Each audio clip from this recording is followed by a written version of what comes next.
வணக்கம். நம்ம இகரம் தமிழ் வகுப்புல இலக்கணம் அறிவும் பார்த்துட்டு இருக்கோம். அதுல மோஸ்ட்லி எல்லா இலக்கணமும் முடிச்சிட்டோம்.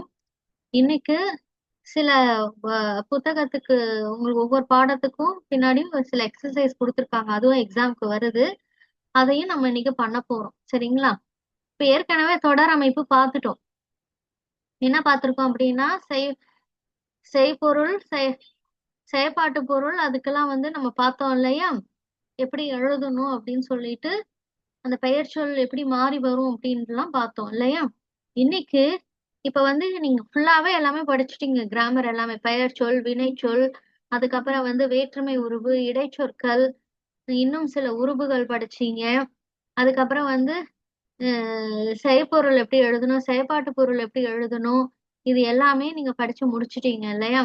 இப்ப ஒரு தொடரை எப்படி அமைக்கிறதுன்றதை இன்னைக்கு கத்துக்க போறீங்க. தொடர்னா ஒண்ணும் இல்ல, சென்டென்ஸ் தான். சென்டென்ஸ் மேக் பண்றது. ஒரு சென்டென்ஸ்னா என்ன இருக்கணும் மெயினா? அதாவது சப்ஜெக்ட் இருக்கணும், வர்பு இருக்கணும், ஆப்ஜெக்ட் இருக்கணும் இல்லையா? இப்ப ஏற்கனவே அதை நம்ம செய்பொருள் செயற்பாட்டு பொருள்ல நம்ம பார்த்தாச்சு. சப்ஜெக்ட் எது, வர்பு எது, ஆப்ஜெக்ட் எது அப்படின்றத நம்ம பார்த்துட்டோம். அதாவது எழுவாய், பயனிலை, இதெல்லாம் நம்ம பார்த்தோம் இல்லையா?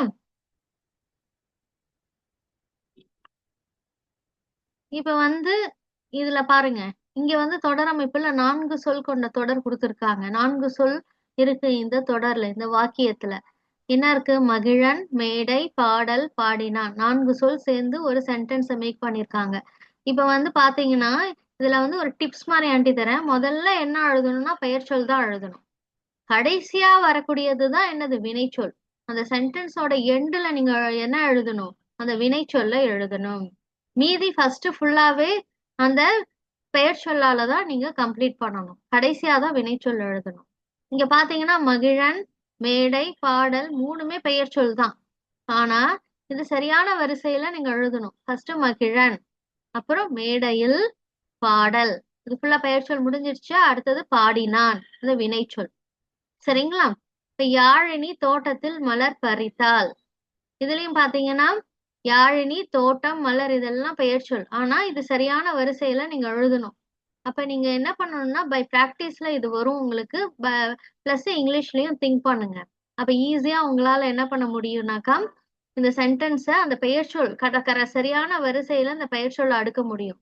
அடுக்கிட்டு கடைசியா அந்த வினைச்சொல் உங்களால எழுத முடியும். சரிங்களா? இப்ப அதேதான் இந்த மீதி சென்டென்ஸ் எல்லாமே. ஃபர்ஸ்ட் பாத்தீங்கன்னா எல்லாமே பெயர் சொல், கடைசியா வினைச்சொல். பெயர் சொல் எல்லாமே மூணுமே, அடுத்தது வினைச்சொல். மூணுமே பெயர் சொல், அடுத்தது வினைச்சொல். இப்ப நீங்க என்ன இத நீங்க என்ன பண்ணா நோட் புக்ல எழுதிக்கோங்க. தொடர் அமைப்பு 4 சொல் கொண்ட தொடர்கள்ன்றத நோட் புக்ல உதாரணம்னு போட்டு எழுதிக்கோங்க. எழுதிட்டு இப்ப என்ன பண்ணணும் அப்படின்னா, இங்க பாருங்க, இப்ப ஒரு படம் கொடுத்திருக்காங்க இல்லையா? இதை வச்சு நீங்க ஒரு சென்டென்ஸ் மேக் பண்ணணும். சரிங்களா? இப்ப இது என்னது? சேவல். சேவல் எப்படி அதோட சவுண்டு இது பண்ணும்? நம்ம ஆல்ரெடி இந்த சவுண்டு படிச்சாச்சு. சரிங்களா? கொக்கரிக்குமா, கூவுமா, கத்துமா, என்ன வரும்ன்றத நீங்க கரெக்டா நீங்க எழுதணும். ஃபர்ஸ்ட் சேவல்ன்றது பெயர் சொல் இல்லையா? அந்த சேவல்ன்ற பெயர் சொல் எழுதிட்டு அடுத்தது அது என்ன பண்ணும்? அந்த சவுண்ட், அத ஒளிய வினைச்சொல்ல நீங்க எழுதணும். சரிங்களா? நீங்க இதை எப்படி வேணா எழுதுங்க. இறந்த காலம், நிகழ்காலம், ரெண்டுத்துல எப்படி வேணா நீங்க பயன்படுத்தி எழுதுங்க. சரிங்களா? இந்த படத்தை பார்த்து ஃபர்ஸ்ட் பெயர் சொல் எழுதணும், அடுத்தது வினைச்சொல் எழுதணும். சரிங்களா? அந்த பெயர்ச்சொல் இந்த படத்தை பார்த்து நீங்க எழுதும் பொழுது ஒரு பெயர் சொல்லா இருக்கலாம், இல்ல 2 பெயர் சொல் சேர்த்து கூட நீங்க எழுதலாம். அது நீங்க எழுதுறத பொறுத்து உங்களுக்கு எப்படி யோசனை வருதோ அதை பார்த்து படத்தை பார்த்து சென்டென்ஸ் மேக் பண்ணி அனுப்புங்க. சரிங்களா? அடுத்தது இங்க பாத்தீங்கன்னா இதுவும் ஒரு சென்டென்ஸ் தான், ஒரு வாக்கியம் தான். ஆனா சொற்கள் இடம் மாறி இருக்கு. நீங்க அந்த சொற்களை சரியான வரிசையில அடுக்கி நீங்க இந்த தொடரை அமைக்கணும். ஃபர்ஸ்ட் சென்றால் இருக்கு. சென்றால்ன்றது என்னது? வினைச்சொல். ஆனா அது ஃபர்ஸ்ட் இருக்கு. ஆனா சென்றால்ன்றது எங்க வரணும்? கடைசியா தான் வரணும் இல்லையா? அப்ப கடைசியா எடுத்து சென்றால போட்டுக்கோங்க. போட்டுட்டு அடுத்தது என்ன இருக்கு பாருங்க? மாலை, அங்காடி, அம்மா, 3 பெயர் சொல் இருக்கு. இந்த 3 பெயர் சொல்ல எது முதல்ல வரும், எது 2வது வரும், எது 3வது வரும்ன்றத அழகா அடுக்கி நீங்க கடைசியா அந்த வினைச்சொல்ல எழுதி இந்த தொடரை அமைச்சு அனுப்புங்க. சரிங்களா? முயற்சி செய்யுங்க. நிச்சயமா உங்களால எழுத முடியும். புரியலனாலும் ஆன்டி கிட்ட மறுபடியும் கேளுங்க. ஆனா உங்களால கண்டிப்பா முடியும்.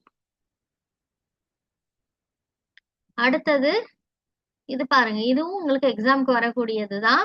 இங்க பாத்தீங்கன்னா ஒரு ஒரு ஒரு ஒரு வார்த்தை கொடுத்திருக்காங்க. கற்குவியல் அப்படின்னு ஒரு வார்த்தை கொடுத்திருக்காங்க இல்லையா? இந்த வார்த்தையில இருந்து நீங்க இதுல இருந்தே எடுத்து புதிய சொற்கள் உருவாக்கணும். இப்ப பாத்தீங்கன்னா கற்குவியல், அதுல பாத்தீங்கன்னா இதுல இருக்கிற க எடுத்துக்கிட்டாங்க, எடுத்துக்கிட்டாங்க, எடுத்துக்கிட்டாங்க. கயல் அப்படின்ற ஒரு வார்த்தையை உருவாக்கிட்டாங்க இல்லையா? அதே மாதிரிதான் நீங்க இதுல உள்ள வார்த்தை எழுத்துக்களை பயன்படுத்தி இதே இதுல இருந்தே என்ன பண்ணணும்? இதுல உள்ள எழுத்துக்கள் மட்டும்தான் பயன்படுத்தணும். வெளியில இருந்து எந்த எழுத்துக்களும் புதுசா நீங்க சேர்க்க கூடாது. இதுல உள்ள எழுத்துக்களை பயன்படுத்தியே புதிய வார்த்தைகள் நீங்க எழுதி அனுப்புங்க. இங்க உதாரணமும் கொடுத்திருக்காங்க இல்லையா? முயற்சி செய்யுங்க, நிச்சயமா முடியும். சரிங்களா? பார்ப்போம் எப்படி எழுதுறீங்கன்னு சொல்லிட்டு. இதெல்லாம் உங்களுக்கு உங்களோட தமிழ் மேம்படுத்துறதுக்காக தான். உங்களாலேயே முடியுதா, உங்களால தன்னிச்சையா ஒரு வார்த்தையை உருவாக்கி எழுத முடியுதா அப்படின்றதுக்கான பயிற்சி தான் இது.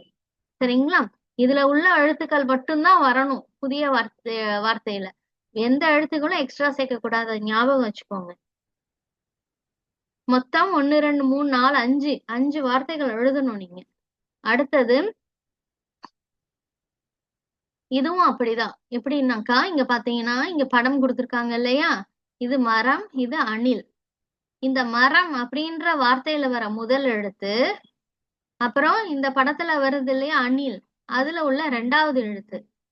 முதல் படத்துக்குரிய வார்த்தை இருக்கு இல்லையா, அதோட முதல் எழுத்து 2வது படத்துக்குரிய வார்த்தையோட 2வது எழுத்து. இது ரெண்டுத்தையும் சேர்த்து ஒரு புது வார்த்தைய நீங்க எழுதி அனுப்பணும். இங்கேயும் அப்படிதான். பூ மாலை, இப்ப இதுல உள்ள முதல் எழுத்து யானை, இதுல உள்ள 2வது எழுத்து. ரெண்டுத்தையும் சேர்த்து ஒரு புதிய சொல்ல எழுதி அனுப்பணும். சரிங்களா? இதெல்லாம் ரொம்ப ஈஸி தான் உங்களுக்கு. நீங்க ஆல்ரெடி பேசிக்லயே நல்லா படிச்சதுதான். ஆனா இப்பயும் அதை கேக்குறாங்க. நீங்க இதே மாதிரிதான் இந்த எக்ஸசைஸும் பண்ணி அனுப்புங்க. அடுத்தது இங்க பாருங்க. முதல் எழுத்தை மாற்றி புதிய சொல்லை உருவாக்குவோம். இப்ப வந்து சொந்தம் அப்படின்னு இருக்கு இல்லையா? அதுல முதல் எழுத்தை எடுத்துட்டு இந்த இடத்துல வேற ஒரு பொருத்தமான எழுத்தை போட்டு ஒரு புதிய சொல்ல உருவாக்கணும். இப்ப சொந்தம்ல சோவை எடுத்துட்டு தா போட்டாங்க. தா போட்டோட தந்தம்னு வந்துருச்சா? இதே மாதிரிதான். நல்லா திங்க் பண்ணி எழுதுங்க. வண்டு அப்படின்னு இருக்குன்னா வேவ வந்து வேற ஒரு எழுத்தால ரீப்ளேஸ் பண்ணணும். இந்த வேவ எடுத்துட்டு வேற ஒரு எழுத்து போட்டு பொருள் தரக்கூடிய இன்னொரு வார்த்தையை எழுதணும். இங்கேயும் அப்படிதான். நுங்குலயும் அப்படி முதல் எழுத்து எடுத்துடணும். குயில்லையும் முதல் எழுத்து எடுத்துட்டு வேற ஒரு எழுத்தை போட்டு பொருத்தமான பொருள் வரக்கூடிய இன்னொரு வார்த்தையை எடுத்து எழுதி அனுப்பணும். இதுவும் அப்படிதான். அடுத்தது பாத்தீங்கன்னா இங்க வந்து மாணவி, அதுக்கு வந்து என்னது எதிர்ச்சொல் மாணவன். அத்தை அப்படின்னா என்ன சொல்லுவீங்க? எழுதி அனுப்புங்க. இங்க எல்லாமே பெண். இது மாணவி, அத்தை, இது எல்லாமே பெண்பால். இங்க அப்படியே ஆப்போசிட்ல ஆண்பால் எழுதணும்.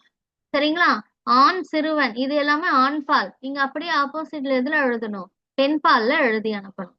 சரிங்களா? உங்களுக்கு தெரியும் ஆண்பால் பெண்பால், எழுதி அனுப்புங்க. இப்ப இங்க பாருங்க, உங்களுக்கு சில குறிப்பு கொடுத்திருக்காங்க. அதை வச்சு நீங்க இது என்ன எழுத்து என்ன வார்த்தைன்றத கண்டுபிடிக்கணும். இதுவும் எக்ஸாம்ல உங்களுக்கு வருது. சரிங்களா? இப்ப மணக்கும் எழுத்து அப்படின்னாக்கா நீங்க பூ அப்படின்னு சொல்லிடுறீங்க. எது மணக்கும்? பூ. அதே மாதிரி பச்சை நிற பறவை எது அப்படின்னு யோசனை பண்ணி எழுதுங்க. நீங்க கட்டெல்லாம் போட வேண்டாம். ஜஸ்ட் இந்த வார்த்தையை இந்த வாக்கியத்தை எழுதி ஹைஃபன் போட்டு அதுக்கு ஆன்சர் எழுதி அண்டர்லைன் பண்ணா போதும் கலர் பெண்ணால. இரவில் மட்டுமே பார்க்கும் பறவை, யோசனை பண்ணி எழுதுங்க. காட்டுக்கு அரசன், பாலைவன கப்பல், மீன் உண்ணும் பறவை, இதெல்லாம் எதுன்றத ஆன்சர் எழுதி அனுப்புங்க. அடுத்தது இங்க பாத்தீங்கன்னா 2 படத்தையும் சேர்த்து ஒரு மரபு விளையாட்டோட பெயர் எழுதணும். மரபு விளையாட்டுனா நம்ம வந்து பாரம்பரியமா நம்ம விளையாடக்கூடிய விளையாட்டுகள். இது இப்பெல்லாம் மறைஞ்சு போயிடுச்சு. நிறைய பேருக்கு இந்த விளையாட்டுகள் தெரியறது இல்ல. சரிங்களா? இப்ப இங்க என்ன கலர் காமிக்குது? பச்சை. இங்க என்ன காமிக்குது? குதிரை. இப்ப பச்சை குதிரை அப்படின்றது ஒரு விளையாட்டு. இந்த விளையாட்டை பத்தி எல்லாம் நம்ம டீட்டெயிலா நமக்கு டைம் கிடைக்கும் போது இந்த இதெல்லாம் முடிச்சுட்டு அதுக்கப்புறம் பொறுமையா பார்ப்போம். சரிங்களா? தெரிஞ்சுக்கோங்க விளையாட்டோட பெயர் மட்டும். அடுத்தது இங்க என்ன, ஒரு குத்து சண்டை போடுறவரு. இங்க பம்பரம் இருக்கு. ரெண்டுத்தையும் சேர்த்து எழுதும் பொழுது குத்து பம்பரம். சரிங்களா? இது ஒரு விளையாட்டோட பெயர். இங்க வந்து ஆடு புலி ரெண்டுத்தையும் சேர்த்தா ஆடு புலி. ஆடு புலி ஆட்டம்னு ஒரு விளையாட்டு இருக்கு. நீங்க நான் சொல்றத லிசன் பண்ணி அந்த ஆன்சர் எழுதிடுங்க இங்க. அதுக்கப்புறம் இங்க பாருங்க பல்லு, இங்க குழி. அப்ப இங்க இன்னொரு இது ஒரு விளையாட்டு பல்லாங்குழி. பல்லாங்குழின்றது ஒரு விளையாட்டு. அடுத்தது இது என்னது? உப்பு. இது என்னது? மூட்டை. உப்பு மூட்டை. குழந்தைங்க எல்லாம் உப்பு மூட்டை தூக்குறதுன்னு ஒரு விளையாட்டு காமிப்பாங்க. அது ஒரு விளையாட்டு. சரிங்களா? இதெல்லாம் நீங்க ஆன்சர் மட்டும் எழுதி அனுப்புங்க. இந்த ஹெட்டிங் எழுதி எழுதி அனுப்பணும். அடுத்தது இதுவும் சில க்ளூஸ் கொடுத்துருக்காங்க. அதை வச்சு நீங்க அது என்னன்றதை எழுதணும். அந்த வார்த்தையோட கடைசி எழுத்து எதுல முடியணும்? ரைல முடியணும். சரிங்களா? மருத்துவ குணமிக்க ஒரு பூ எது? ஆவாரை. ரைல முடியுதா? அதே மாதிரி குளத்தில் பூக்கும் பூக்களுள் ஒன்று. அந்த பூவோட பெயர் ரைல முடியணும். அடுத்து தமிழ்ச்சங்கம் இருந்த நகரம். யோசனை பண்ணுங்க. தெரியலன்னா ஆன்டி கிட்ட கேளுங்க. முயற்சி பண்ணுங்க ஒரு தடவை. சரிங்களா? இதெல்லாம் முயற்சி பண்ணுங்க. தெரியலன்னா கேளுங்க. ஆன்டி வந்து ஆன்சர் சொல்றேன். சரிங்களா? ஃபர்ஸ்ட் எடுத்தோடனே நீங்க முயற்சி பண்ணுங்க. அப்பதான் உங்களுக்கு ஞாபகம் இருக்கும். எல்லா வார்த்தைகள் எல்லா ஆன்சரோட எண்டு லெட்டர் எதுல முடியணும்? ரைல முடியணும். அது ஞாபகம் வச்சுக்கோங்க. அடுத்தது இதுவும் அப்படிதான். லைல முடியணும். எழுத்து கடைசி எழுத்து அந்த வார்த்தையோட கடைசி எழுத்து எழுதுல முடியணும். லைல முடியணும். மரத்துல இருக்கக்கூடியது ஒண்ணு கிளை.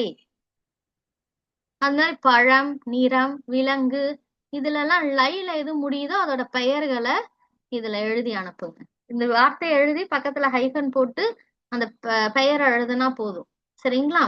அதே மாதிரி இதுக்கும் வாக்கியம் எழுதி ஹைஃபன் போட்டு அதோட ஆன்சர் எழுதுனா போதும். இதெல்லாம் வேண்டாம். அடுத்தது இங்க பாருங்க.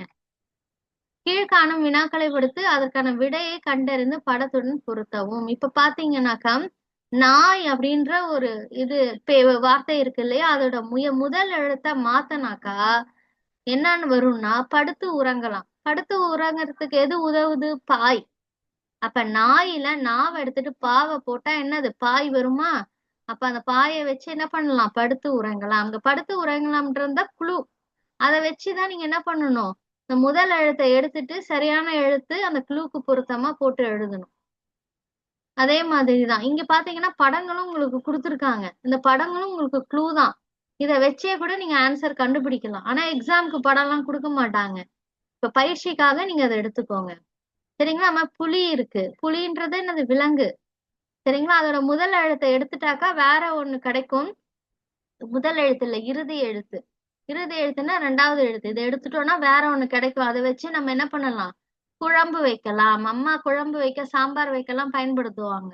அது என்னன்னு பாருங்க. அதே மாதிரிதான் அந்த க்ளூஸ் எல்லாமே யூஸ் பண்ணி நீங்க அந்த முதல் எழுத்தை எடுத்து முதல் எழுத்து என்ன சொல்றாங்கன்னு பாருங்க. முதல் எழுத்து எடுக்கணும்னா முதல் எழுத்து, ரெண்டாவது எழுத்து எடுக்கணும்னா அது, நடுவுல இருக்கிற எழுத்து எடுக்கணும்னு சொன்னாங்கன்னா அதை எடுத்துட்டு நீங்க கரெக்டா போட்டு அனுப்புங்க. சரிங்களா? அந்த படமும் இருக்கு. அதை வச்சும் உங்களுக்கு ஆன்சர் தெரியலன்னா கண்டுபிடிச்சுக்கலாம். சரியாப்பா? இப்ப அடுத்தது பாத்தீங்கன்னா இங்கேயும் அதேதான். இப்ப வந்து ஒரு வார்த்தை கொடுத்துருக்காங்க. அந்த வார்த்தைக்கு கூட இன்னும் சில வார்த்தைகள் சேர்த்து புதுசா ஒரு வார்த்தையை நீங்க உருவாக்கணும். இப்ப தங்கம்னு ஒரு வார்த்தை கொடுத்துருக்காங்க. அது கூட வேற என்ன வார்த்தைகள் சேர்த்து நீங்க எழுதலாம் அப்படின்னா, இப்ப காசு அப்படின்ற வார்த்தையை சேர்த்தா என்ன வரும்? தங்க காசு. அப்ப தங்கத்துக்கு கூட இன்னும் வேற என்னெல்லாம் சேர்த்தா நீங்க வந்து புது சொற்கள் உருவாக்கலாம் அப்படின்னு யோசனை பண்ணுங்க. சரிங்களா? தங்கம்ன்றது முதல் வார்த்தையா வரணும். அது கூட என்ன வார்த்தைகள் வேணா சேர்த்து புது வார்த்தைகளை நீங்க உருவாக்கலாம். ட்ரை பண்ணுங்க. அடுத்தது இது வந்து இதுவும் தொடர் தொடர் அமைப்பு தான். ஏற்கனவே நான் சொல்லி கொடுத்ததுதான். இங்க வந்து இந்த சொற்கள் வந்து தொடர்ல மாறி இருக்கு. நீங்க என்ன பண்ணணும்? கடைசியா வினைச்சொல் எழுதணும். அதுக்கு முன்னாடி பெயர் சொல் எழுதணும். அந்த பெயர் சொல் வந்து எது முதல்ல வரும்?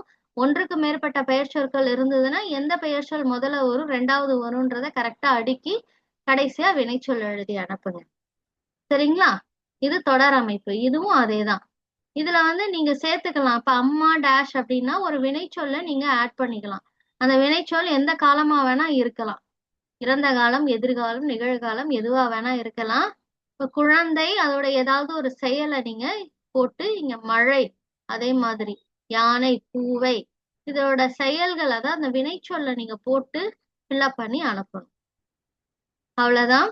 சூப்பரா இந்த எக்ஸசைஸ் எல்லாம் பண்ணி அனுப்புங்க. பேசிக் உள்ள எக்ஸசைஸ் தான் இதெல்லாம். ஆல்ரெடி நீங்க பேசிக் முடிச்சு இன்டர்மீடியட்லயே சூப்பர் டூப்பரா நிறைய படிச்சுட்டு வர்றீங்க. இதெல்லாம் உங்களுக்கு ஒண்ணுமே கிடையாது. கொஞ்ச நேரத்துல அது இப்படின்றதுக்குள்ள ஆன்சர்லாம் நீங்க எழுதிடலாம். அந்த அளவுக்கு ஆல்ரெடி நீங்க வந்து அதை வெல் வெர்ஸ்டு தான். சரிங்களா? ஏதாவது சந்தேகம் இருந்தா எனக்கு கேட்டு அனுப்புங்க. தேங்க்யூ.